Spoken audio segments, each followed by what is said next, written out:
충남 서해안과 전남 해안에는 내일 새벽부터 아침까지 짙은 안개가 끼는 곳이 있겠습니다. 내일 아침 기온은 서울 19도 등 전국이 14도에서 20도로 오늘보다 1도에서 5도 정도 높겠습니다. 낮 최고 기온은 서울 32도 등 전국이 22도에서 33도로 오늘보다 조금 높겠습니다.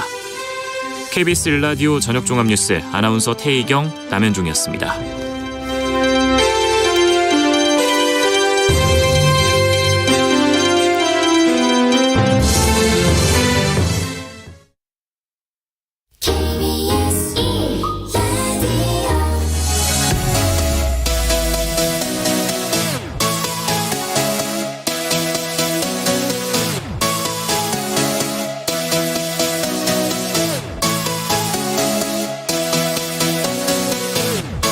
KBS 열린 토론.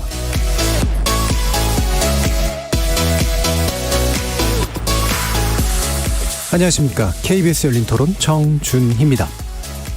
민주당이 예전에 이제 다수 의석을 차지했었고 기초단체장도 또 많이 이렇게 했었잖아요. 근데 너무 좀 자만하고 국민들이 그 생각했던 것들을 깊이 성찰하지 못했던 것 같아서 그렇게 국민의힘이 잘했다고 가는 게 아니고 대선 결과가 그대로 이어지지 않았나. 새로 된 대통령이 일하기에 좀 편할 것 같아요. 더불어민주당 잘못한 건 잘못했다고 시인을 하고 그걸 고치고 그럴 생각을 안 하고 무조건 그걸 합리화시키고 그걸 자기네가 옳다는 식으로 겉으로 나타내니까 그렇게 해가지고는 안 될 것 같아요.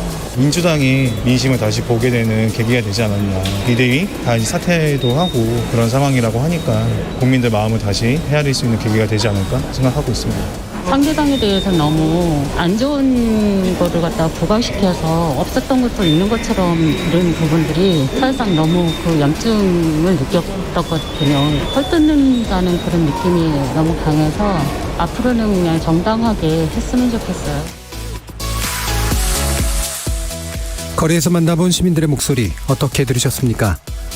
새 정부 출범 한 달도 지나지 않아 치러진 지방선거. 지방자치 주인공을 뽑는 선거지만 대선 이후 전국 주도권을 놓고 벌어진 중앙정치의 대리전이기도 했죠. 결과는 여당인 국민의힘의 압승입니다. 광역단체장 10곳을 비롯해서 지방의회 권력도 우위를 점하게 됐는데요. 지난 대선 당시 박빙의 승부를 펼쳤던 지역구에서도 국민의힘 후보들이 당선되면서 아슬아슬했던 대선 승리를 넘어 권력의 고삐를 더 확실히 쥘 수 있게 된 셈이고요. 반면 주요 선거를 연속적으로 패배한 민주당으로선 당내 혼란도 수습하고 민심을 얻기 위한 정치적 대수술을 피할 수 없게 된 듯합니다. 대선 3개월여 만에 치러진 이번 지방선거, 여당의 압승과 지방권력 교체가 가지는 함의는 무엇인지, 향후 권력 지형의 변동은 어떻게 이루어질지 논의해보겠습니다. KBS 열린 토론은 여러분이 주인공입니다. 문자로 참여하실 분은 샵 9730으로 의견 남겨주십시오. 단문은 50원, 장문은 100원의 정보 이용료가 붙습니다. KBS 모바일 콩 그리고 유튜브를 통해서도 무료로 참여하실 수 있고요. 모바일 콩을 통해서는 보이는 라디오로도 만나실 수 있습니다. 시민 논객 여러분의 뜨거운 참여 기다리겠습니다. KBS 열린 토론 지금부터 출발합니다. 살아있습니다. 토론이 살아있습니다. 살아있는 토론, KBS 열린 토론. 토론은 라디오가 진짜입니다. 진짜 토론, KBS 열린 토론.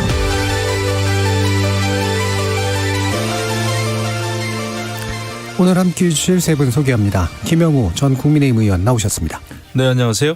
신경민 전 더불어민주당 의원 나와주셨습니다. 네, 신경민입니다. 안녕하세요. 박원석 전 정의당 의원 함께해 주셨습니다. 네, 안녕하세요. 자, 바로 어제 이제 6.1 지방선거, 물론 이제 주요 또 그 내용 중에 하나인 경기도지사 선거가 오늘 아침에 이제 결말이 나긴 했습니다만 전반적으로 국민의힘의 압승이라고 얘기하는 데는 전혀 부족함이 없어 보입니다. 자치단체장, 광역단체장이 12대 5. 굉장히 큰 차이고요. 기초단체장도 상당수가 이제 넘어갔고, 의회 구성도 그렇고, 전반적으로 확실히 국민의힘이 크게 앞서는 그런 결과를 보여줬는데, 총평 한번 들어보겠습니다. 먼저 김영우 의원님부터. 네, 이번 선거는 국민의힘이 압승을 했습니다. 하지만은 수도권 경기도에서 졌기 때문에 좀 아쉬움이 있는, 또 숙제가 이제 숙제를 떠안은 네. 그런 셈이죠. 그리고 민주당은 참패를 했다, 이렇게 이제 볼 수가 있겠는데요.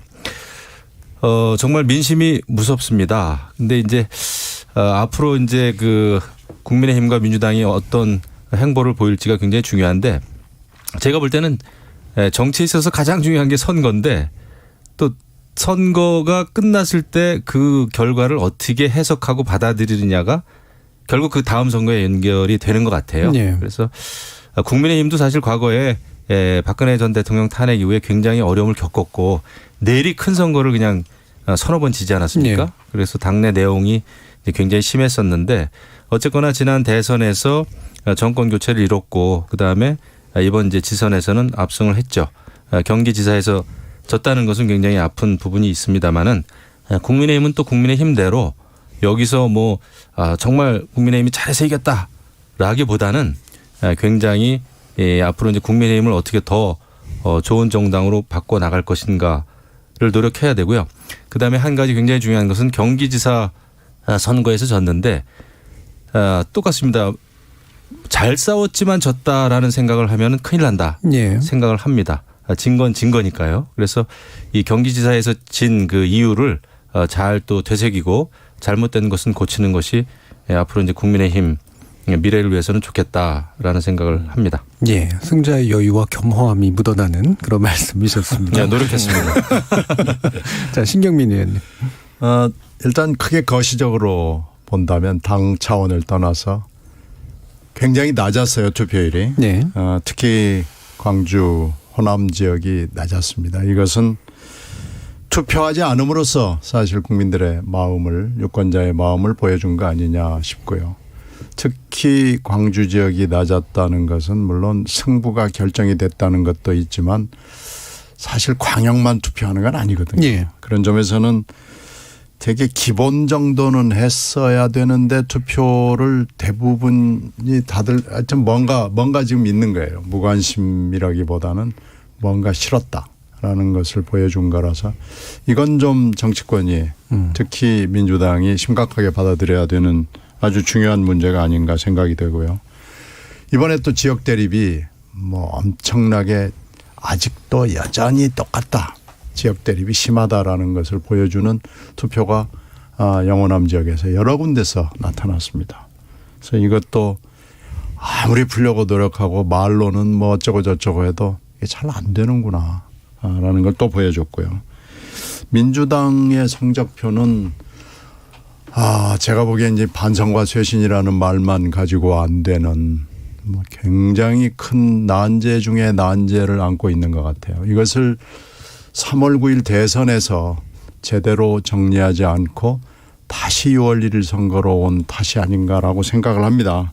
특히 민주당은 0.73%의 덫에 걸려가지고 이재명 후보기 때문에 이렇게 아주 근소하게 졌다라고 주장하는 측과 이재명 후보였기 때문에 이길 수 있는 걸 졌다라고 주장하는 측이 붙어가지고 결국은 전자가 이겼거든요. 예. 그러다 보니까 아무것도 못하고 결국 6월 1일이 왔고 결국 대선 패배에 책임을 져야 될 사람들이 다 등판하거나 책임을 지는 사태에서 이번 선거를 치렀거든요. 그래서 지금 이 문제는 다시 또 제2기 비대위로 넘어가게 됐습니다. 지금 내일 의원총회를 통해서 앞으로 어떻게 해야 될 것이냐를 민주당이 향방을 결정을 할 텐데요. 내일쯤 되면 다시 제2기 비대위를 뭐 1기하고 비슷하게 만들면서 2차 젖잘사가 또 나오게 되는 순간 저는 또 다른 위기로 들어가게 된다라고 봅니다. 예. 그래서 민주당에 너무나 큰 지금 시련이 닥치고 있다 이렇게 봅니다. 예. 이게 비대위도 시즌제가 도입이 되고 있나 싶을 정도로 예. 몇 차례 이제 비대위를 다시 한번 또 해야 되는 그런 상황인 것이 같은데 그 부분 뭐 뒤에서 아마 또 짚어볼 수 있을 것 같고요. 박원석 의원님도 좀 말씀 주시죠.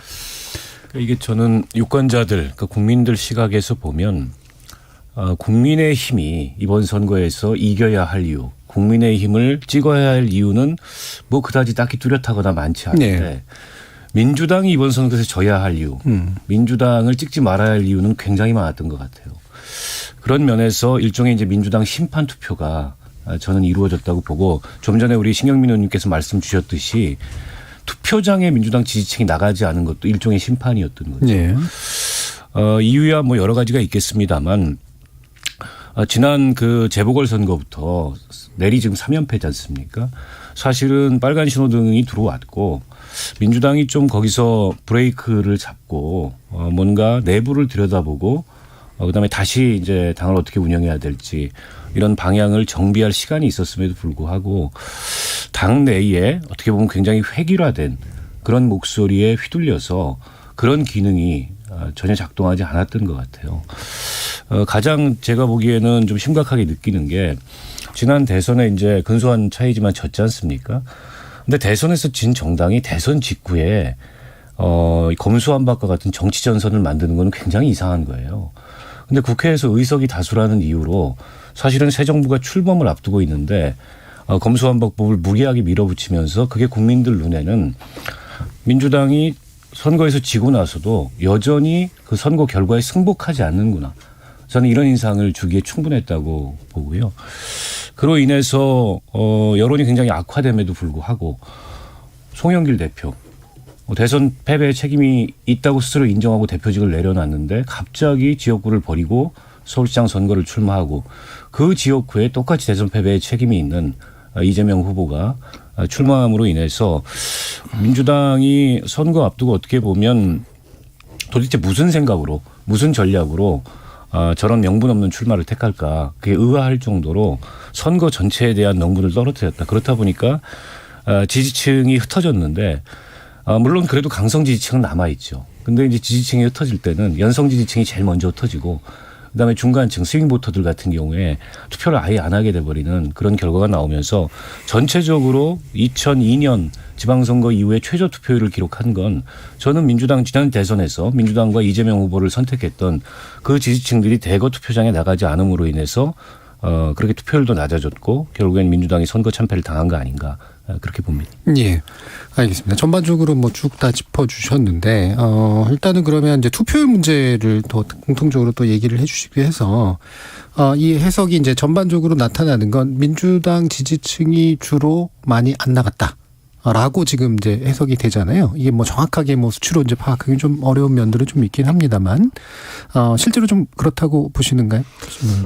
호남 쪽의 투표율이 낮았다는 것은요. 다른 지역에 나가 있는 가령 수도권에 나와 있는 호남 분들도 안 나왔다고 볼 수밖에 없습니다. 네. 그렇게 되면은 지금 서울을 예로 들어보면 서울에서 민주당이 강한 그 25개 구 중에 강한 구들이 있거든요. 그러니까 아주 호남 지지층이 강한 몇 곳을 제외하고는 그 다음 단계 호남 지지층이 좀 많이 몰려 있는 쪽이 다 지금 실패했습니다.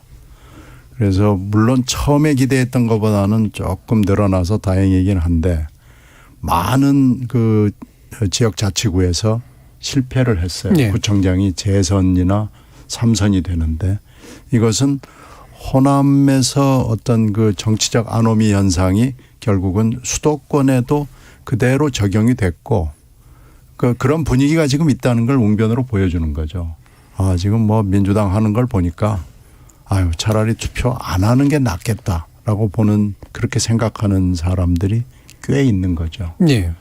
내지는 그것은 이제 호남 출신으로 지역으로만 봐서는 안 되고 민주당 지지층들 중에나 아니면은 중도층들한테도 그런 비슷한 분위기가 느껴집니다. 그래서 이번에는 나 그냥 안 할래, 안 나갈래 하는 분위기가 분명히 있었고 이게 퍼센트로 따지면은 10% 정도는 분명하게 보이는 거죠. 네. 그렇게 따지면은 더 많은 사람들이 나와서 이번에 대개 60% 정도는 무난하게 나올 것이다라고 봤는데 지금 50이 된 거 아니에요? 50% 정도면 10% 플러스 알파가 안 나왔고 그중에 상당 부분이 민주당 지지층이라고 보이고요. 대개 서울에서는 수천 표 차이로 판가름이 나는 지역구들이 굉장히 많습니다. 그런 점에서 봤을 때는 선거에 치명적인 영향을 지역 그 자치구에서는 봤다고 봐야죠. 네. 어떠세요? 제가 보기에도 그렇습니다. 광주의 투표율이 유난히 이번에 낮았잖아요. 굉장히 낮았습니다. 그리고 그 서울의 경우에서도 보면은 전통적으로 민주당 지지세가 강한 지역에서 그나마 민주당 그 구청장 후보들이 선전을 해줬지만은 그 민주당에서도 결국은 오세훈 후보한테는 그러니까 송영길 후보보다는 오세훈 후보 쪽으로 많이 그 지지를 했거든요. 예. 그걸 보면은 역시 그 책임론에서 굉장히 무거운 책임을 지고 있는 송영길 그 전 대표에 대해서는 굉장히 비호감으로 나온 것 같아요. 민주당 강세 지역에서도. 그러니까 투표율도 낮았지만은 투표장에 간 분들조차도 민주당 구청장 후보는 찍어줬지만은 송영길 후보에 대해서는 서울시장 후보에 대해서는 찍지 않은 이런 현상이 나온 거죠. 그리고 이제 투표율과 관련해서 또 말씀드리면은 여태까지 이루어졌던 그 각종 여론조사에서도 여론조사에 민주당 강력한 그 지지층들은 오히려 응답을 안 했다는 거 아닙니까? 그러다 보니까 여론조사에서도 응답을 안 했고 이번에 투표장에도 나가지 않은 것이 어느 정도 좀 증명이 되지 않았나 이런 생각을 하죠. 결국은 이번 선거는 뭐 민주당의 경우는 우리 국민의힘 후보들도 그렇습니다만은 결국은 민주당이 그 이재명 후보를 앞세우고 선대위원장으로 하고 대선의 연장전으로 만들어 가려고 했던 그 전략이 크게 실패한 것이다. 그러니까 국민의힘 모든 그 국민의힘 후보들도 마치 이재명 후보하고 싸우는 것 같은 착각을 일으킬 정도로 모든 언론에서 매일매일 가장 뉴스로 많이 다룬 인물이 아마 이재명 후보였을 겁니다. 그 정도로 이재명 후보가 재등장함으로 해가지고 대선 연장전이 될 수밖에 없었다. 그것은 곧 책임을 져야 할 사람이 재등판함으로 해가지고 민주당이 세운 모든 전략이 하나도 먹히지 않았다. 이런 생각이 좀 들죠. 제가 조금만 부연을 하면은 서울시장 선거에서 오세훈 후보가 송영길 후보를 20% 이겼단 말이에요.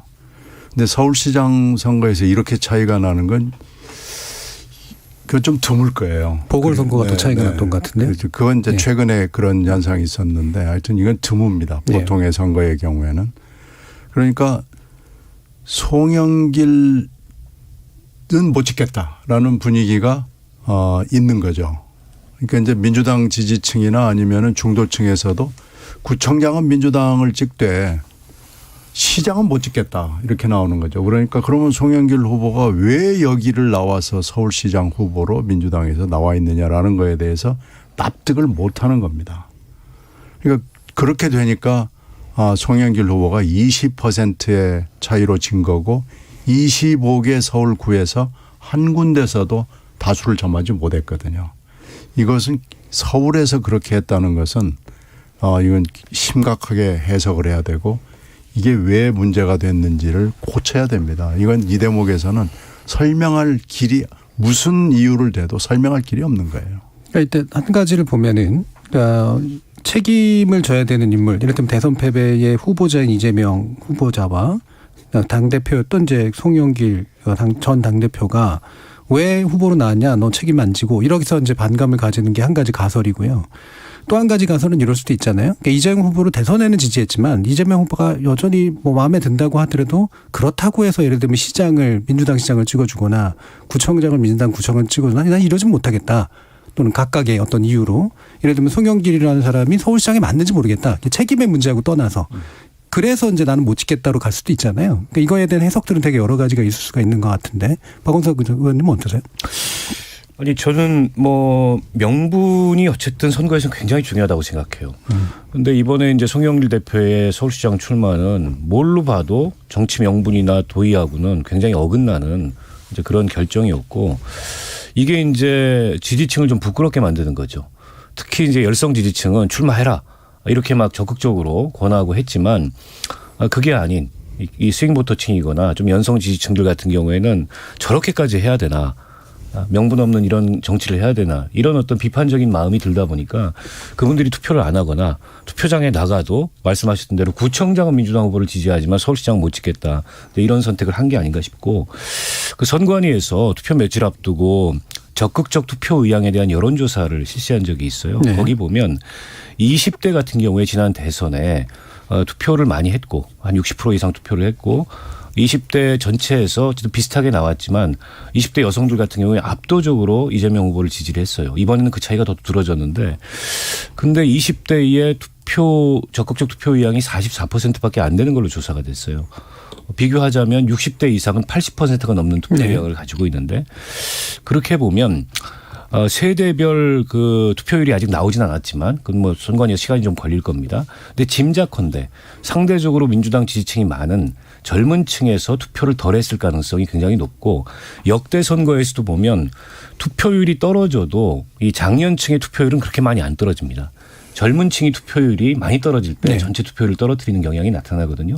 이번에도 이제 그런 경향이 나타날 가능성이 굉장히 높다고 보고요. 저는 또 한 가지 이번에 이제 전국 동시 지방선거였는데 사실 막판에 김포공항 이슈가 뜬금없이 떠오른 것 빼고는 지방자치 고유한 의제가 없었습니다. 네. 과거의 지방선거에 보면 예를 들어서 뭐 무상급식 이런 걸 가지고 지방선거의 이슈가 전국의 핵심 이슈가 된 그런 경우들도 있었어요. 그런데 이번에는 지방선거의 이슈나 의제라는 게 없었습니다. 그 점에서 유권자의 입장에서는 또 투표 동기를 떨어뜨리는 하나의 요인이 있었던 거고 대선은 좀 재밌거든요. 젊은 층들 입장에서 보기에는. 뭔가 이게 팽팽한 승부 같고. 근데 우리 동네 구의원 뽑는 것까지 가서 투표를 해야 될 만큼 그렇게 이 정치에 깊이 관여하는 젊은 층이 많지가 않아요. 그런 것들이 종합적으로 저는 민주당이 그 선거에서 질 수밖에 없는 여러 가지 구조적인 요인이 됐다고 보고요.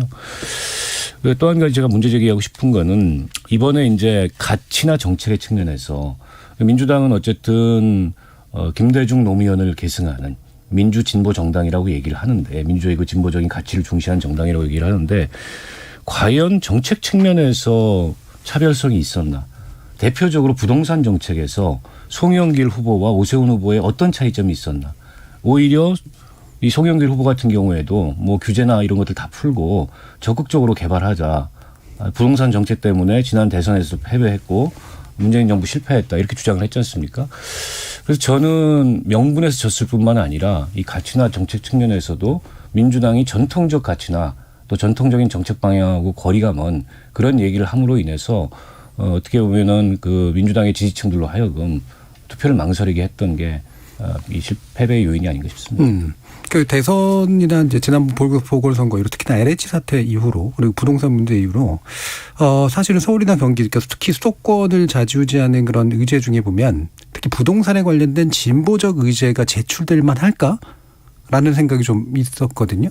예. 그래서 예를 들면 그게 선명하게 대립하면서 한쪽은 막 개발 위주, 한쪽은 예를 들면 임대라든가 뭔가 이렇게 약자 보호 위주 이런 식으로 선명하게 대립되기보다는 약간 이제 중간에 좀 있어 보이는 나름대로 욕망을 가지고 있는 그룹하고 또 집값이 너무 올랐기 때문에 하지만 내가 집을 가질 기회를 박탈당한 부분에 대한 어떤 것 이런 게 묘하게 겹치면서 대체로 규제 완화 내지 이제 개발이나 이런 쪽으로 좀 기우는 듯한 분위기였거든요.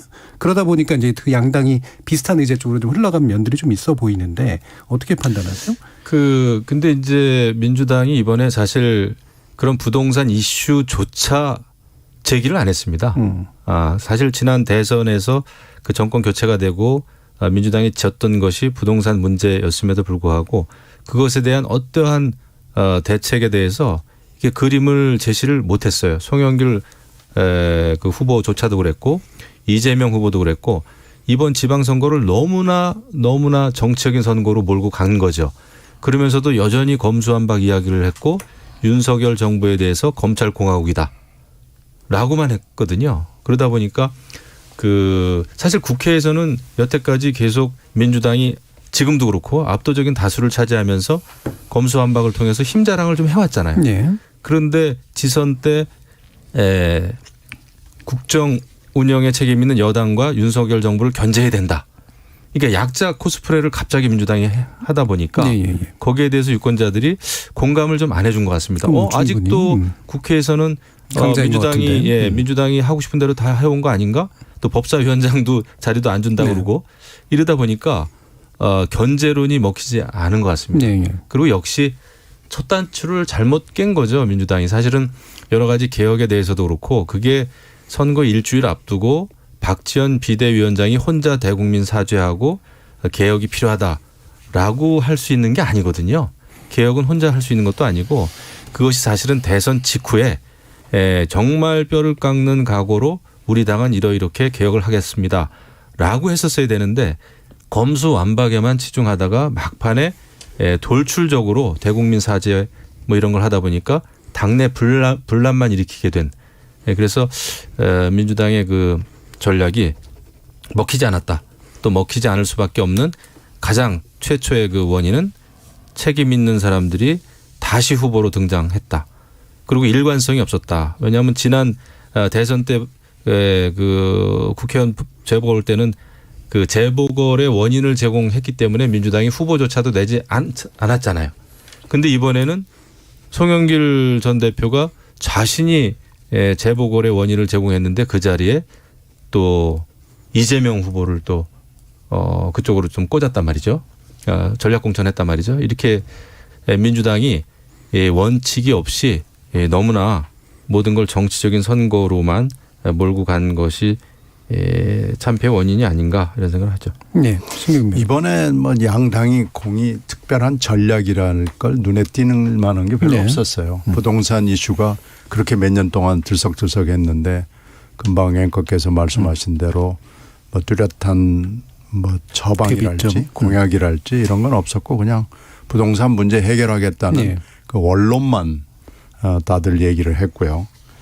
그러니까 정권 안정론하고 정권 견제론하고만 가지고 계속 양당이 얘기를 하고 마지막에 이슈라고 해서 나온 게 이제 김포공항 폐항 문제가 나왔는데 이건 이거 뭐라고 얘기해야 될까요? 이건 뭐 그냥 아무 뭐 뜬금없이 나와가지고 당내에서 오히려 분란만 일으키고 제주나 부산 쪽에서 문제 제기가 들어오고 이래서 개항에는 좀 도움이 됐을 겁니다. 틀림없이. 근데 이제 나머지 전체적으로는 이 민주당은 이거 뭐야 이거 뭐 이런 느낌을 줬거든요. 결국은 아무 대책이 없이 그냥 뜬금포 비슷하게 쏘고 뭐 그냥 계양구청장 되는데 좀 도움되는 정도 수준. 그래서 전혀 뭘 양당이 이건 공의 비난을 맞아야 되고 특히 민주당의 헛발질은 아주 그 비판을 세게 받아야죠. 그래서 이번은 지방선거라기보다는 제가 말씀을 몇 번 드린 적이 있는데 대선 2라운드였고요. 이제 오늘부터는 대선 3라운드로 다시 또 들어갑니다. 그래서 이제 민주당은 2차 비대위를 시작을 해야 되고요. 또 아마도 국힘당 쪽은 뭐 또 새로운 문제들을 봉착하겠죠. 경기도 문제는 이제 그쪽에서 풀어야 될 문제인 것 같고요. 그래서 대선 3라운드로 들어가면서 다시 또 여러 가지 치열한 이슈들이 튀어나올 걸로 판단합니다. 네. 지금 또 한 가지 이제 그 민주당의 어떤 패배 원인이랄까 이제 이 부분 분석하는 데 있어서 비대위 체제에 대한 얘기도 하나 좀 해야 될 것 같은데 이것도 두 개의 시각이 가능할 것 같아요. 하나는 이를테면 이제 박지원 비대위원장 이런 식으로 대변되는 뭔가 사과하고 바꾸려고 하는 것에 대해서 그걸 못하게 만든 세력이 있다. 이렇게 이제 볼 수도 있고요. 또 한 가지 이렇게 내용이 뭔지는 별로 상관이 없다. 특히나 민주당 지지층의 관점에서 보면 왜 이렇게 니들끼리 싸우냐. 그러니까 아까 이제 획일적이라는 표현을 쓰긴 했습니다만 그걸 획일적으로 해결하는 방식이 이제 문제인 것 같고 일단 이 의제가 제기되는 게 너무 좀 혼란스럽다.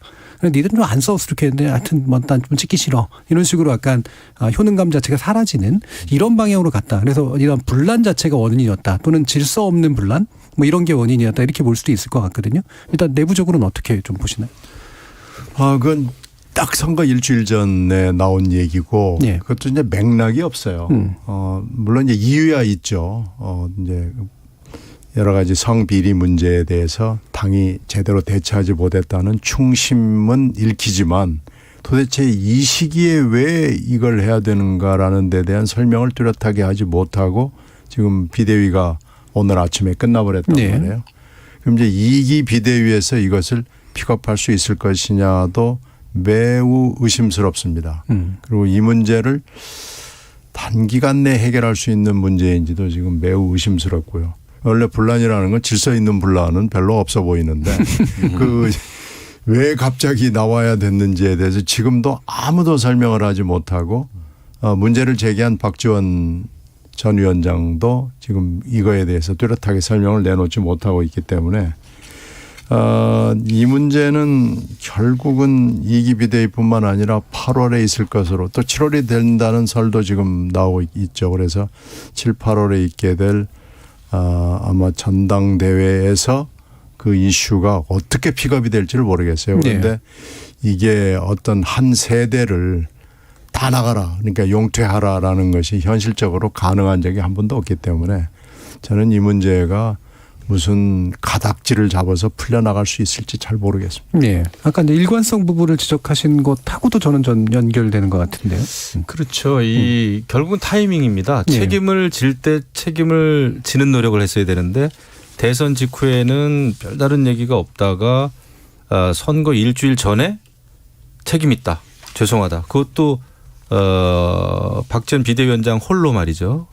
나 홀로 사죄를 하고 개혁이 필요하다는 이야기를 했기 때문에 그게 맥락이 없다 이거고요. 그다음에 아까 일관성이라고 하는 것은 586 용태론을 가장 먼저 이야기했던 것이 바로 그 송영길 전 대표가 대선 직후였는데 결국 본인이 다시 서울시장에 재등판하지 않았습니까?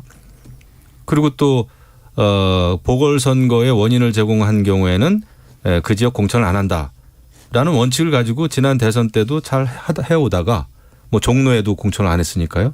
근데 이번에는 개항을 해 그 원인 제공을 만들었잖아요. 송영길 전 대표가. 그런데 당에서는 이재명 후보를 전략 공천하지 않았습니까?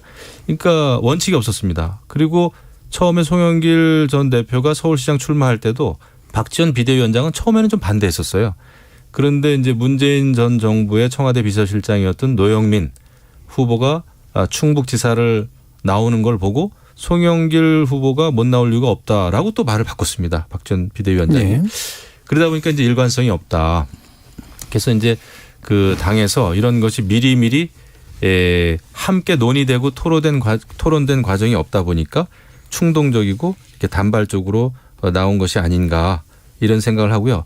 사실 이번 선거 때 제일 속상했던 거는 제가 볼 때는 민주당 후보로 나온 모든 지역에서 민주당 후보로 나온 분들이 굉장히 사실 이재명 후보나 당 지도부에 대해서 불만이 있었음에도 불구하고 선거라는 것 때문에 아무런 얘기를 못했어요. 근데 이것이 이제 막 한꺼번에 쏟아져 나오는 것 같습니다. 그래서 이것을 이제 민주당이 어떻게 극복하느냐에 따라서 정말 개혁의 길로 가는지 아니면 내용으로 가가지고 너무나 시끄러운 상황이 오래 가는지 이거는 이제 민주당이 어떻게 하느냐에 따라서 달라지겠죠. 네, 박 권석님. 근데 이제 저 비대위가 구성될 때부터 대선 패배 이후에 당의 근본적인 성찰 쇄신을 이끌 수 있는 비대위였는가. 네. 이 문제를 한번 지적을 해봐야 될 것 같아요. 애초에 대선 이후에 비대위원장으로 뭐 정세균 전 총리도 거론되고 이낙연 전 대표도 거론되고 하다가 대선 기간 중에 원내대표였던 윤호중 의원이 물러날 뜻이 없다. 내가 하겠다. 저는 그건 이제 이재명 후보하고 일정하게 의견 조율이 된 거라고 봅니다. 네. 근데 그에 대해서 이제 당 안팎의 비판이 세니까 그 정당성을 보완하려고 박지원 비대위원장과 그동안의 당내에서 주류적 목소리가 아니었던 몇몇 비대위원을 갖다 앉혔어요. 네. 근데 구색은 그렇게 앉혔지만 사실은 주류가 컨트롤하겠다. 이 의도가 명백한 비대위였단 말이죠. 근데 박지원 위원장이 이제 지방선거 일주일 앞두고 개인적으로 위기감을 크게 느낀 것 같아요. 이대로 가다가는 뭐 개항이고 어디고 다 전패할 것 같다. 그래서 아마 본인이 기자회견을 자처해서 이제 반성의 목소리를 내고 또 당의 쇄신 방향을 제안을 했는데 근데 애초 저 비대위에 박지원 비대위원장을 픽업을 하거나 아니면 비주류인 분들을 비대위원회에 갖다 앉힌 거는 일종의 이제 구색이었는데 그렇게 갑자기 그런 목소리를 내니까 당 주류에서는 그걸 수용을 못한 거죠. 네. 윤호중 비대위원장으로 대변되는. 그게 이제 당 밖에서 보기에는 뭔가 조율되지 않는 모습 그리고 적전분열하는 모습 선거 며칠 앞두고 대책 없이 갈등하는 네. 모습 이렇게 비춰지면서 지지층에서조차 왜 저러냐 또 후보들도 굉장히 많은 비판을 했던 거고 봉합은 했습니다.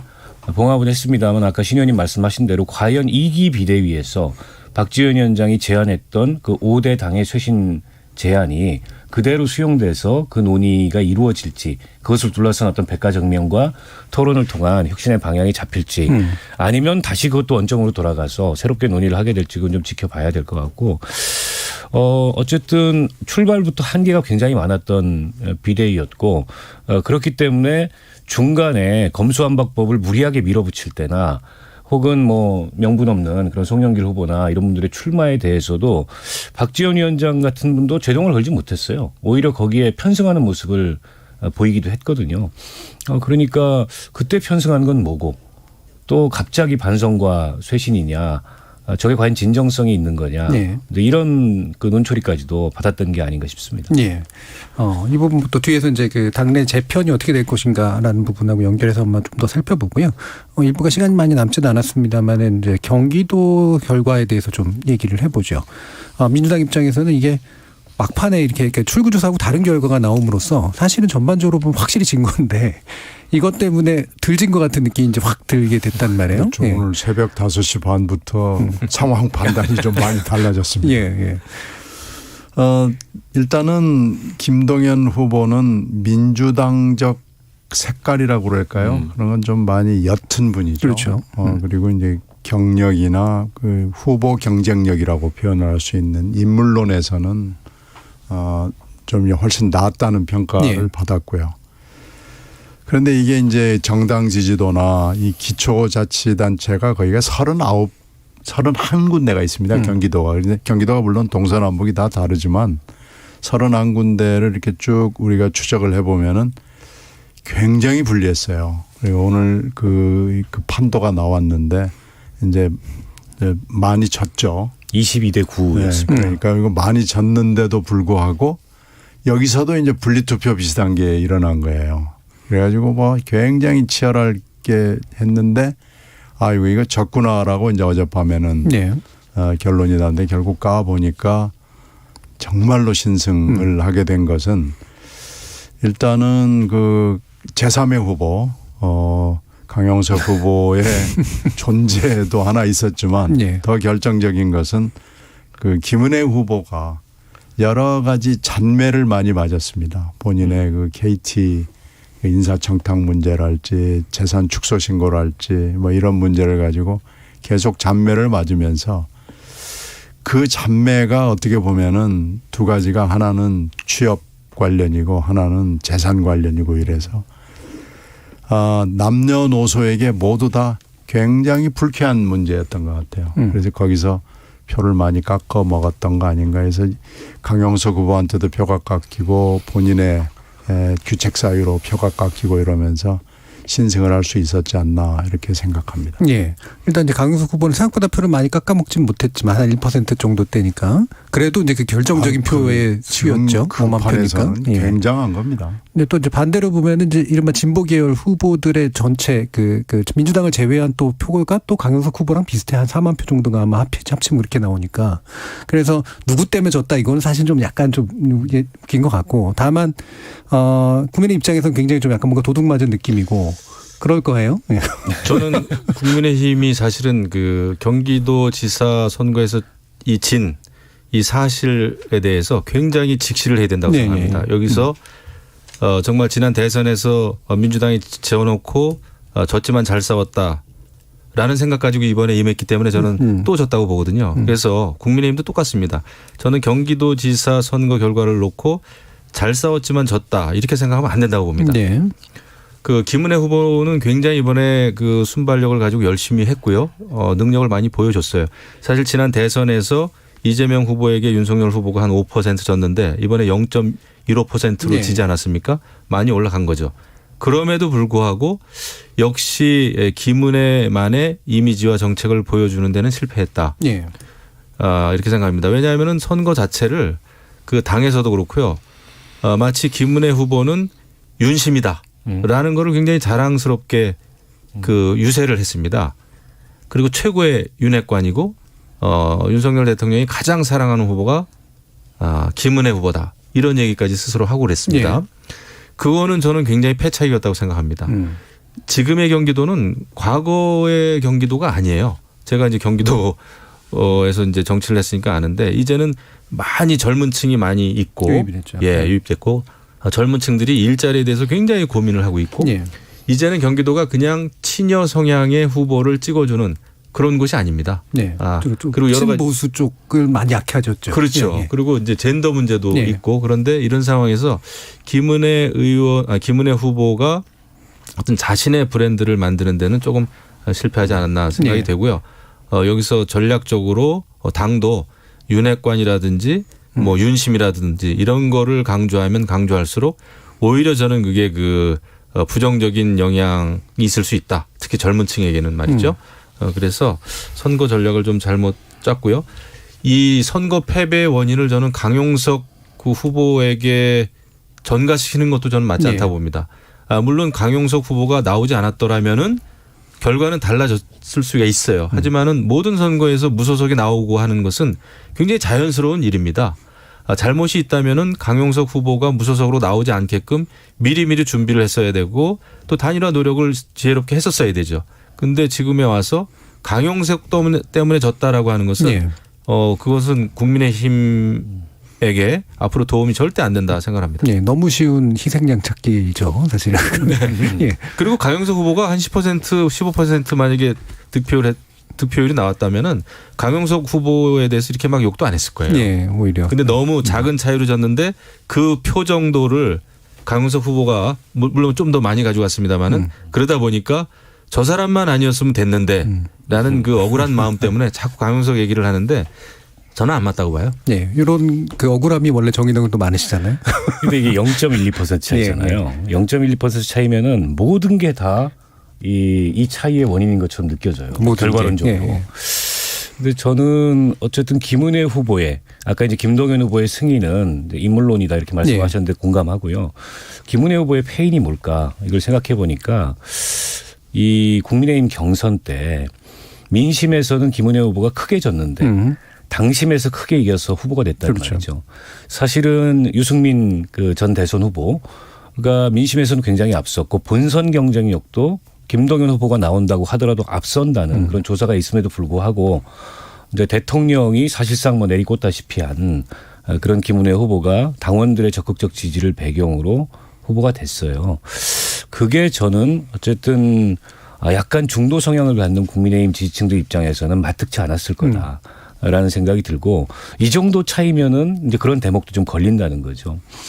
그리고 좀 아까 이제 김 의원님 말씀하셨듯이 김은혜 후보의 선거 전략을 한마디로 요약하면 대통령과 가까운 힘 있는 여당 후보론이었습니다. 그에 비해서 김동연 후보는 일꾼론을 굉장히 강조했어요. 그러니까 본인의 인물 경쟁력을 강조한 거죠. 근데 이제 경기도지사에 대한 경기도민들의 기대치는 뭐냐면 국가 경영 능력 정도가 있는 사람이 경기도지사가 돼야 된다. 이런 기대치가 생겼습니다. 그거는 왜냐하면 경기도지사 출신들이 계속 대선에 도전했기 때문인데요. 특히 이재명 후보 같은 경우에는 거의 대통령이 될 뻔했고. 근데 이제 김은혜 후보는 초선 2년차 경력이란 말이죠. 그 이전에 청와대 대변인도 하고 경력이 있긴 합니다만 정치 경력으로 보면은 초선 2년이 전부예요. 그리고 이제 선거 전략도 김 의원님 말씀하셨던 대로 대통령과 가까운 대통령의 후광을 계속 강조하는 선거 전략을 취했는데 그게 어떻게 보면은 경기도민들의 이 눈높이에 그다지 이렇게 다가오지 않았던 거고 그에 반해서 경제부총리까지 지낸 정통 관료 출신의 이 김동연 후보가 비록 야당 후보라고 할지라도 경기도라는 거대 이 광역자치단체를 이끌고 가기엔 더 적임이 아니냐. 이제 이런 판단이 마지막에 아주 미세한 승부를 갈랐다고 생각하고 그리고 이제 김은혜 후보가 가랑비에 옷 젖듯이 여러 악재가 있었던 거죠. 그리고 그 해명도 그다지 국민들이 듣기 설득력이 없는 이제 그런 해명을 함으로써 결국에는 이제 적극적인 투표층의 동력을 좀 떨어뜨린 측면이 있고 새벽에 이제 역전되는 결과가 가져왔는데 저는 김동연 후보가 이겼다 그래서 민주당이 뭐 안도할 수 있는 상황이 아니고 김동연 후보가 이겼기 때문에 그나마 이제 이재명 이제 의원이죠. 이재명 의원의 전대 출마 명분이 생길 거다. 이런 관측도 있는데 그건 또다시 아니한 판단으로 돌아가는 게 아닐까. 저는 별개의 문제라고 사실은 생각합니다. 알겠습니다. 한마디만 덧붙이면 강용석 후보와의 단일화가 중요했던 게 아니고 경선에서 이긴 그 유승민 후보와의 동일화에 실패한 게 상당히 큰 패인 아닌가 싶습니다. 중요한 지적이셨던 것 같습니다. 자, 여기까지 일단 좀 얘기 좀 듣고요. 청취자 문자 들어보고 또 이후 이제 정계 개편 전망에 대해서 또 2부를 통해 얘기를 나눠보도록 하겠습니다. 정의진 문자 캐스터. 네, 지금까지 청취자 여러분이 보내주신 문자들 소개합니다. 1147님. 국민들이 보기엔 그동안 국민의힘이 개혁을 했다는 느낌을 받지 못했습니다. 다만 민주당이 부실해서 스스로 자멸의 길로 간 것으로 보입니다. 반말님. 민주당이 잘한 것도 없고 미운 것도 이해는 합니다. 그렇다고 국민의힘이 그 대안이 될 수 있느냐에는 여전히 의문이 남습니다. 국민의 한 사람으로서 뽑을 사람이 참 없습니다 해주셨고요. 7086님. 민주당은 전형적인 운동권 방식으로 정권을 운용했고 선거를 치렀습니다. 그동안 패배에 대한 자기 반성은 없었습니다. 그나마 김동연 후보의 개인기로 경기도를 건진 것으로 보입니다. 8540님. 임기 말에 국민 여론 돌보지 않고 검수완박 법안 추진 등 의석수만 믿고 추진한 일들이 부메랑이 되어 돌아온 겁니다. 민주당은 더 이상 졌지만 잘 싸웠다는 자기 위안에 기대지 말고 처절한 자기 반성의 시간을 거쳐야 합니다. 1512님. 정의당은 이번 선거에 흔적도 없지 않습니까? 존재의 이유가 있는지 자문해봐야 할 듯합니다.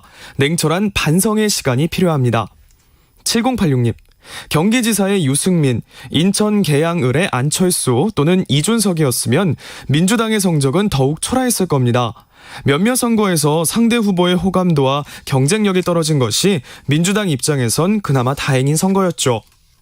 전우창님, 지자체 선거는 풀뿌리 지역민 일꾼을 뽑는 선거인데 왜 당리 당량만 따지는지 모르겠습니다.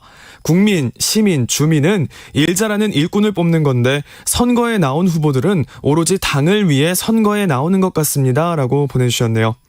네, KBS 열린 토론. 이 시간은 영상으로도 생중계하고 있습니다. 유튜브에 들어가셔서 KBS 1라디오 또는 KBS 열린 토론을 검색하시면 지금 바로 토론하는 모습 보실 수 있습니다. 방송을 듣고 계신 여러분이 시민 논객입니다. 계속해서 청취자 여러분들의 날카로운 시선과 의견 보내주세요. 지금까지 문자캐스터 정의진이었습니다. 토론이 세상을 바꿀 수는 없습니다. 하지만 토론 없이 바꿀 수 있는 세상은 어디에도 없습니다.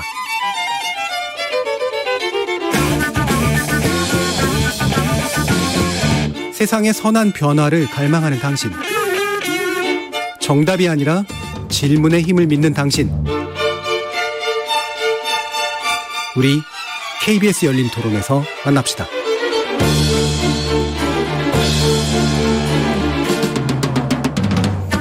KBS 열린 토론 6일 지방선거 결과를 놓고 향후 전국 전망해보고 있는데요. 신경민 전 더불어민주당 의원, 박원석 전 정의당 의원, 김용우 전 국민의힘 의원 세 분과 함께하고 있습니다. 좀 이후 정계 개편 문제를 개편이라는 표현이 뭐 적합하진 않을 것 같습니다만 그 지형 변화를 얘기하기 전에 일단 결국은 양당 내부의 지형 변화가 이제 중요할 텐데요. 일단은 정의당이 좀 서운하시겠습니다만 정의당이 좀 하겠습니다. 일단은 이제 그 뭐 당장 닥친 건 이제 민주당이니까요. 네. 내용이 뭐 예비돼 있다라고 봐도 뭐 무방할 정도일 것 같은데 뭐 흔히 얘기하는 건 결국 이재명 의원이 이제 당선자가 당대표까지 나오면서 이제 당권을 이제 가져가는 방식이 될까봐 우려하시는 분들도 있고 기대하시는 분들도 있어요. 어떻게 풀릴 것 같으십니까? 일단 이제 1기 비대위가 오늘 사퇴를 했기 때문에 박홍근 원내대표가 그 잠시 동안에 이제 그게 얼마 될지 모르지만 긴 시간은 아닐 거예요. 하루 이틀 사흘 정도의 시간 동안은 박홍근 원내가 당을 일단 책임을 지는 거고요. 네. 자, 그럼 2기 비대위를 어떻게 구성하느냐 하는 문제는 내일 의총을 통해서 결정이 날 겁니다. 근데 금방 말씀하신 앵커께서 말씀하신 그 문제가 이제 거기서 토론이 되고 친명 쪽에 그 지지하는 의원들이 어떤 태도와 어떤 평가를 가지고 발언을 하느냐로 이제 그게 까지는 거죠. 예.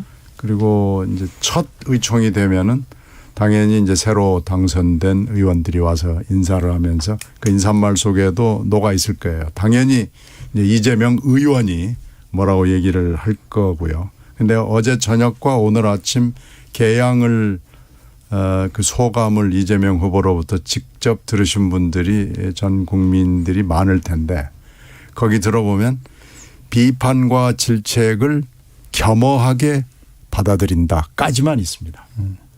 이제 그 다음이 없는 거죠. 그 다음에 그러면 내가 책임을 통감한다랄지 아니면 내가 그러면은 이 모든 것을 사태를 다 받아들이고 뭘 어떻게 하겠다라는 건 없고 비판을 수용하고 그러니까 비판을 알겠다라고까지만 하고 이제 내일이나 모레 어느 정도 순간까지 기다려야 됩니다. 그게 아마 오늘 지금 이 시간쯤에서 뭐 한참 토론이 진행이 되고 있고 한데 하나 중요한 사인이 있어요. 어저께 저녁에부터 시작을 해서 이제 몇 분들이 뭐 이낙연 전 대표랄지 뭐 몇 분들이 이제 이거 우리가 큰 문제에 지금 봉착을 했다. 민주당이 앞으로 어떻게 가야 될지 이거 반성과 뭐 처절한 하여튼 몸부림을 쳐야 된다라고 하는 데 대해서 일단 친명계로 분류되는 쪽 반응은 선당후사입니다. 그러니까 일단 좀 입 다물고 좀 보자 뭐 이런 분위기고 또 하나 재미있는 반응이 있어요. 이원욱 의원은 뭐 친명도 아니고 뭐 그냥 그 친정세균계 의원인데 아마 제가 개인사를 잘 몰랐는데 아마 이재명 의원하고 학번이 거의 비슷한가 봐요. 네. 그래서 친구에게 그러면서 상처뿐인 영광에 축하를 보낸다고 약간 비꼬 왔어요. 근데 거기에 이재명 전 도지사의 수행실장을 했던 사람이 있습니다. 이제 이 사람이 좀 주먹 출신이라고 해서 말썽을 많이 일으킨 사람인데 그 사람이 거기다가 밤길 조심해라 이렇게 지금 했습니다. 그래서 야 이건 또 뭐냐 이게 한 60년대 70년대 있었던 무슨 조폭 정치도 아니고 뭐 이래가지고 그게 좀 시끄럽습니다. 네. 그런 걸로 봐서는 이 수행실장이 전 수행실장이기 때문에 이재명 의원하고 얼마나 지금 소통을 하는지는 모르겠는데 이 사람이 무슨 정서를 가지고 있길래 뭐 이런 그 문자를 공개적으로 보냈는지 좀 사람들이 갸우뚱하죠. 그래서 내일이나 하여튼 금명간에 있을 이재명 의원 본인 그리고 그 친명 의원들의 여러 가지 반응들이 지금 기대됩니다. 거기서 아마 큰 방향이 결정되지 않을까 생각합니다. 네. 일단 민주당 얘기 여기까지 듣고요. 국민의힘 얘기로 바로 넘어가겠습니다. 그래서 양당에 관련된 얘기를 이제 박원석 의원님께 한번 들어볼까 하는데 국민의힘은 사실 뭐 상대적으로는 이제 지금 유리한 입장이니까요. 그런데 그러니까 이준석 당대표 체계가 어디까지 갈 거냐가 사실은 외부적으로 굉장히 관심이었는데 대선 이후 끝날까 지선 이후 끝날까 아닌 것 같은데 계속 갈 것 같은데 이런 이제 지금 상태잖아요. 사실은 두 번의 선거를 이긴 당대표를 어떻게 할 수 없는 거고. 그렇죠. 예. 어떻게 해야 되나요? 왜냐하면 이제 지금 이제 성비 문제라든가 이 부분 때문에 이제 사실은 그게 걸려 있어서 네. 근데 그게 이렇게 크게 작동하지 않을 만한 상황이 된 것 같아서요. 네. 이준석 후보가 아니라 이준석 대표가 발빠르게 움직이고 있어요. 벌써. 네. 당에 그 혁신위원회 만들어야 된다. 그래가지고 혁신위원장으로 최재형 의원을 혁신위원장으로 모셨더라고요. 벌써. 그래서 이번 주까지 혁신위원회를 빨리 꾸린 다음에 그다음에 정당개혁이라든지 정치개혁의 안을 빨리 만드는 게 좋겠다. 그래서 벌써 혁신 프로그램을 지금 돌렸습니다.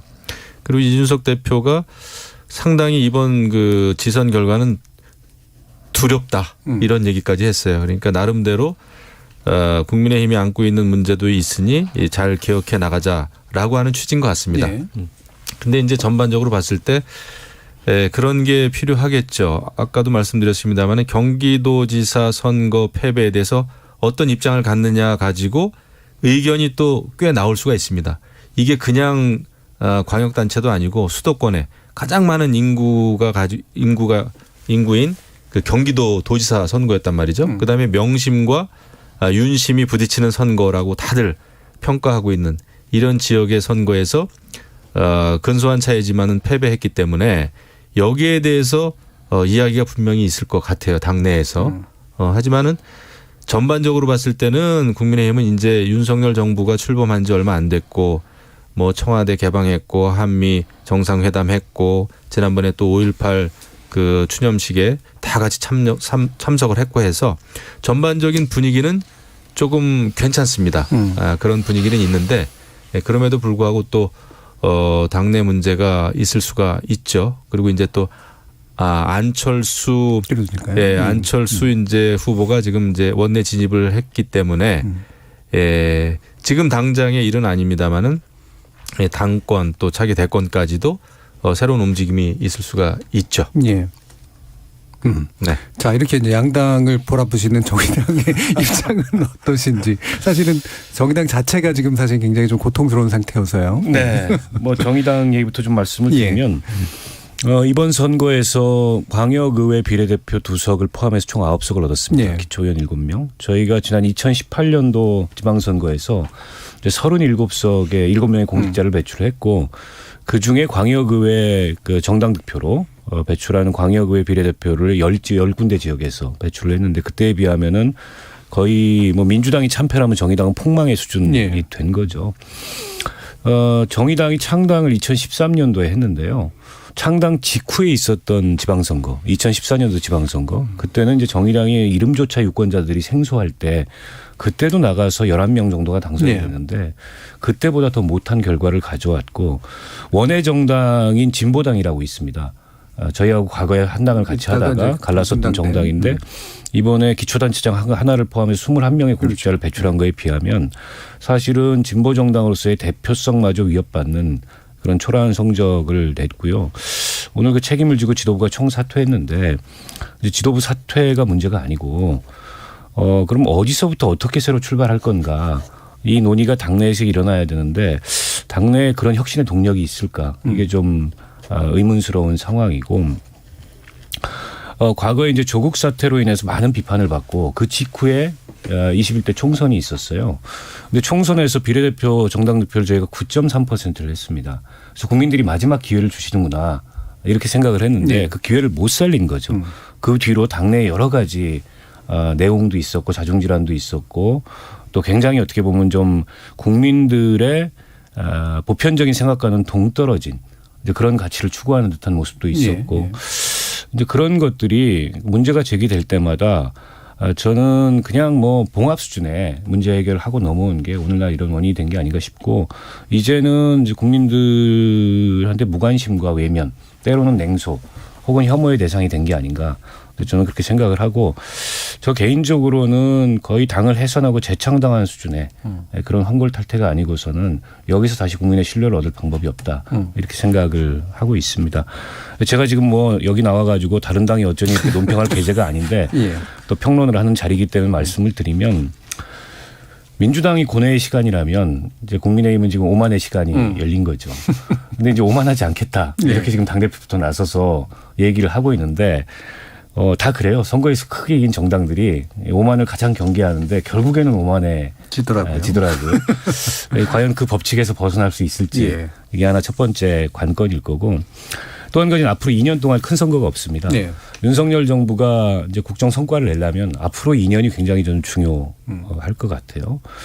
그런데 이제 초기 국무위원 인사하는 것도 그렇고 뭐 불안정한 요인들은 좀 있는 것 같습니다. 또 당내에도 윤핵관, 뭐 비핵관 이런 긴장도 없지 않아 있어 보이고 이제 그런 것들을 넘어서서 대통령이 어떤 리더십을 발휘하고 이제 어떤 성과를 내느냐. 특히 이제 경제 분야에 있어서 성과는 이게 대외 변수들이 워낙 많기 때문에 뭐 우리만 잘한다고 되는 게 아니고 그런 대외 변수들이 어떻게 대응하냐도 굉장히 중요한데 향후 2년의 국정 성과가 결국엔 다음 총선에서 이제 여당과 야당에 대해서 국민들의 선택을 가르는 기준이 되지 않을까 이렇게 보고요. 민주당은 저는 이재명 후보의 전대 출마를 자제시키느냐 아니면 그냥 모두가 지금 예상하는 대로 전대 출마해서 모두가 예상하는 그림대로 가느냐가 결국에는 이제 쇄신이 아니냐 이 갈림길에 서 있는 것 같아요. 그러니까 이번 선거 책임론에 대한 해석 투쟁이 전 등장할 것 같습니다. 이재명 그 의원이 과연 쇄신의 대상이냐 주체냐 이걸 둘러싸고 그러니까 좀 결을 달리하는 계파에서는 대상이라고 얘기할 거고 이른바 아까 친명이라고 말씀하셨던 쪽이나 또 열성 지지층에서는 개혁의 주체라고 얘기할 텐데 제가 이재명 후보라도 당의 그동안의 주류가 아니었던 사람으로서 당 쇄신을 얘기하면서 전대 출마의 명분을 삼을 텐데 그에 대해서 많은 이견이 나올 거예요. 과연 대선 패배에 책임이 있는 후보가 당장 쇄신의 주체라고 나오는 게 맞느냐. 그렇게 보면 상당 기간 정도 이른바 계파 갈등 뭐 이런 과정들을 겪지 않을까. 2017년 18년에 탄핵 이후에 국민의힘이 비대위를 한 몇 차례 만들었었죠. 뭐 기억도 안 납니다.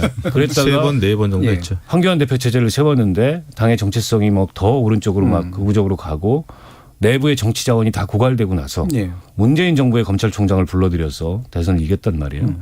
어쩌면 이게 이제 앞으로 민주당의 모습일 수도 있겠다. 이런 생각도 듭니다. 그 여당의 입장에서는 사실 야당에게 좀 바라고 싶은 것은 정말 그 야당이 혁신, 개혁을 잘 해주길 바라요. 예. 그래야 여당도 같이 이제 혁신, 경쟁을 할 수가 그렇죠. 있거든요. 근데 만약에 지난번에 이제 조국의 늪에 빠져가지고 사실 민주당이 좀 그러지 않았습니까? 그래서 결국은 그 결과 이제 대선에서도 민주당이 패배했는데 이번에 또 다시 이재명이라고 하는 깊은 늪이 또 생긴 것 같아요. 그래서 민주당이 혹시 이재명 구하기 내지는 막 그런 쪽으로 가고 혁신을 안 하면 여당에게도 좋은 건 아니죠.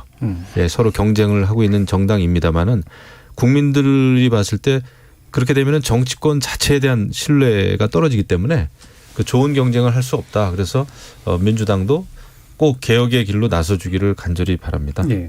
이게 이제 뭐 구학이다, 죽이기다 이 대립 구도도 한 가지 뭐 되게 중요한 쟁점이지만 사실은 혁신 뭘 위한 혁신이냐, 그러니까 어떤 내용의 혁신이냐도 사실 되게 중요한 내용이잖아요. 그래야 혁신 경쟁이 벌어지게 되는데 민주당에서 혁신은 예전부터도 왠지 혁신전대 얘기 안철수 대표 때부터도 많이 나왔지만 혁신을 뭘 위해서 하고 어떤 내용으로 할 것인가 사실은 이 내용을 채워가는 게 중요할 텐데 그 당 내부에서도 그걸로 경쟁을 해야 될 테고요. 그렇죠. 아무래도 근데 이제 586 용태론을 박지원 비대위원장이 들고 나왔듯이 인물의 문제로 결국은 귀결이 될 거예요. 그 여러 가지 정책도 있지만은 결국은 사람의 문제로 귀결이 될 겁니다. 네. 그래서 그걸 그러면 끼워 집어넣을 만한 그런 세대나 그런 구체적인 인물들이 존재하냐. 그 문제를 가지고 결국 싸우고 그러면 누가 또 나가냐 뭐 하는 문제를 해다가 보면은 이게 이 혁신이 아니고 결국은 분란과 갈등으로 갈 가능성이 있고 제가 지금 굉장히 걱정하는 건요.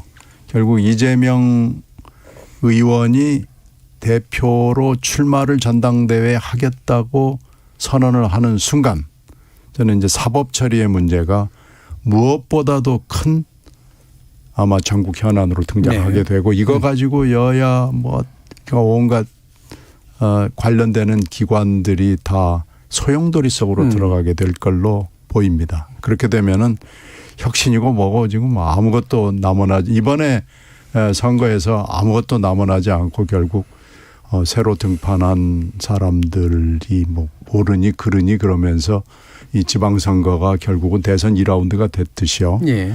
비슷한 상황이 결국은 사법 처리가 어떻게 되느냐 마느냐 뭐 이러다가 결국은 한 1년 동안 굉장히 혼란스러운 전국으로 가면서 이것도 저것도 되지 않는 뭐 이런 것을 제가 지금 굉장히 우려하거든요. 결국은 이제 한동훈 대 이재명으로 가버리면 그 뒤에는 윤석열 대통령이 서 있고요. 또 이재명 그 후보 뒤에는 이제 의원이죠. 의원 뒤에는 또 민주당이 서 있고 이렇게 되면 뭐 엄청난 갈등의 소용돌이로 우리가 진입하는 거 아닌가 하는 저희 걱정이 있습니다. 예. 그런 전선이 이제 가장 아마 양측의 입장에서 보면은 가장 정책 동원이 용이한 측면도 사실 좀 있을 텐데요. 그렇죠. 상처도 물론 많이 생길 테고. 근데 그 전선은 누가 이제 먼저 어떻게 긋느냐의 문제가 될 것 같은데, 민주당이 이제 그걸 재료를 빌미를 제공하는 형식이 될 것이냐, 아니면 현재 여권이 뭔가를 좀 하는 행동을 통해서 나타날 것이냐. 이게 이제 건강한 쪽으로 바람직한 쪽으로 가려면 사실은 이제 국민의힘 여당도 사실은 뭐 권력 구조 개편의 문제라든지 기존의 윤석열 대통령 후보 당시에 공약했던 많은 그 개혁안들이 있지 않습니까? 개헌을 비롯해서 이런 것을 이제 제대로 하는 게 굉장히 중요하겠죠. 그다음에 또 하나 제일 중요한 것은 물론 경제입니다. 예.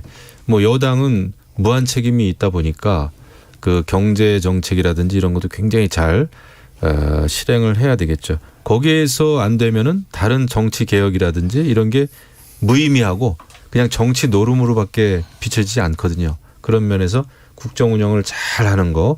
그다음에 이제 아직도 민주당은 국회에서 169석입니다. 이번에 좀 더 늘었죠. 그래서 압도적인 다수를 아직까지도 차지하고 있기 때문에 이 상황에서 또 여당 또 윤석열 정부가 국정 운영을 잘하기 위해서는 그래도 민주당하고의 물론 뭐 정의당 포함이지만은 그런 야당하고의 그 협치 노력을 해야 된다. 선거에서 지금 압승했다고 해서 민주당을 무시한다든지 그러면은 안 된다라는 거죠. 그래서 그 동반자라고 하는 생각은 늘 해야 되고요. 국민의힘은 이럴수록 국민의힘 스스로 개혁할 그런 또 많은 과제들이 있죠. 예. 네, 그런 거를 하나하나 풀어가는 게 굉장히 중요하지 않나 생각이 듭니다. 예, 뭐 되게 이제 그 바람직한 지적이신데, 그러니까 현실의 정치가 이제 바람직하지 않은 방향으로 풀리는 경우들이 훨씬 더 많아서 박원석 의원께서는 또 이런 바람직한 방향의 가능성을 어느 정도 탐색하시는지. 그러니까 사실 노력해야 되는 거죠. 예. 그러니까 이게 포용력은 많이 가진 쪽에서 발휘를 해야 되는 거잖아요. 아무래도 지금은 이제 윤석열 정부고 또 이번 선거에서도 대승을 했고 그리고 이제 당의 분위기도 민주당은 여러 가지만으로 고민이 많을 텐데 그래서 윤석열 대통령이 뭐 협치를 많이 강조를 하셨는데 지금까지 보인 모습은 이게 이제 대통령이 하는 일에 대해서 좀 협조해 주는 게 협치다 이렇게 생각하시는 것 같아요. 근데 협치는 그런 게 아니잖아요. 서로 주고받는 게 있어야 되고 서로 합의를 해야 되고 토론을 해야 되는 건데 그러려면 진짜 야당을 존중하는 모습을 보여야죠. 그러니까 정권 5년 내내 선거를 통한 승부를 겨루다가 정권을 마칠 게 아니라면 저는 다음 총선까지의 이 중요한 시간 동안에 국회 다수 의석을 가진 야당의 협조를 이끌어내지 못하면 의미 있는 국정과제 수행이 어렵습니다.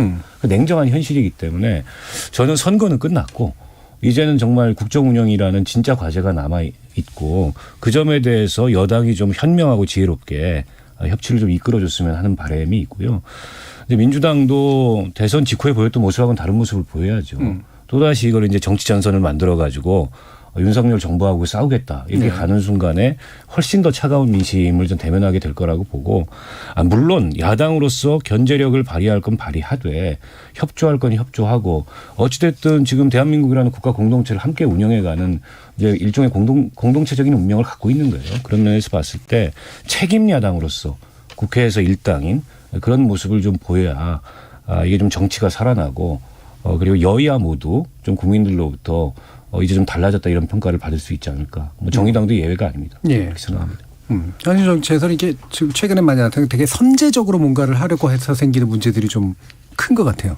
쟤들이 저럴 것 같으니까 우리가 먼저 이렇게 시체 말라면 선빵의 방식으로 뭔가를 해야 될 것 같아라고 하는 생각들이 이제 기존 정치 경험에서 좀 나오지 않는가 싶은데 혹시라도 그게 재현되지 않을까라는 그런 우려도 좀 있긴 있어서요. 아까 그 말씀도 그런 쪽에 좀 연결이 좀 되는 것 같고 마지막으로 한마디 주시죠. 그렇죠. 지금 현안은 너무너무 많습니다. 그리고 대외 여건도 매우 좋지 않고요. 근데 이제 협치를 윤 정부에 협조하는 것이다라고 생각하는 경향성을 저희도 읽어요. 그리고 이제 또 하나는 지금까지 청와대 이전 문제랄지 인사랄지 하는 거 보면서 철학이나 경험이나 이런 게 굉장히 다른 분이구나. 윤 대통령이라는 분은 경험과 하여튼 뭐 이런 것들이 전혀 다르서 어떤 것은 신선하고 뭐 인연에 얽매이지 않아서 좋은 점이 있을 수도 있고 또 뭐 굉장히 직선적으로 갈 수 있고 뭐 이런 것은 장점이긴 한데 또 어떤 점은 이건 또 너무 어떻게 보면 구태다 그런 것들이 있어요. 그래서 그런 것들을 좀 같이 논의를 하면서 할 수 있는 거 말한 대로 좀 같이 협의하면서 행동을 할 수 있는 그런 정치를 풀어나갔으면 좋겠는데요. 그러면은 야당도 그에 맞게 지금 합리적인 결정을 저는 해야 된다고 봅니다. 네. 그래서 지금 6, 7, 8월이 굉장히 중요한 순간이기 때문에 야당도 내부적으로 혁신의 몸짓을 보이면서 좀 건전하고 건실한 리더십이 세워졌으면 하는 바람이 있습니다. 그래서 같이 대화와 상통을 할 수 있는 그런 여야의 리더십들이 확립이 되면은 국가를 위해서 좋은 일이죠. 그래서 6, 7, 8월이 굉장히 중요한 시기로 생각이 돼요. 예. 자, 오늘 선거 이후에 열린 토론 이것으로 모두 마무리하려고 하는데요. 오늘 함께해 주신 박원석 전 정의당 의원, 김영우 전 국민의힘 의원, 신경민 전 더불어민주당 의원 세 분 모두 수고하셨습니다. 감사합니다. 네, 고맙습니다. 고맙습니다. 반드시 투표장에 갈 이유를 만들어주는 정치 세력이 선거에선 웃을 수밖에 없습니다. 그리고 그 이유를 정확히 포착해내지 못한다면 승자의 승리는 오래가지 않을 것이고 패자의 패배는 더 길게 지속되겠죠. 지금까지 KBS 열린 토론 정준이었습니다.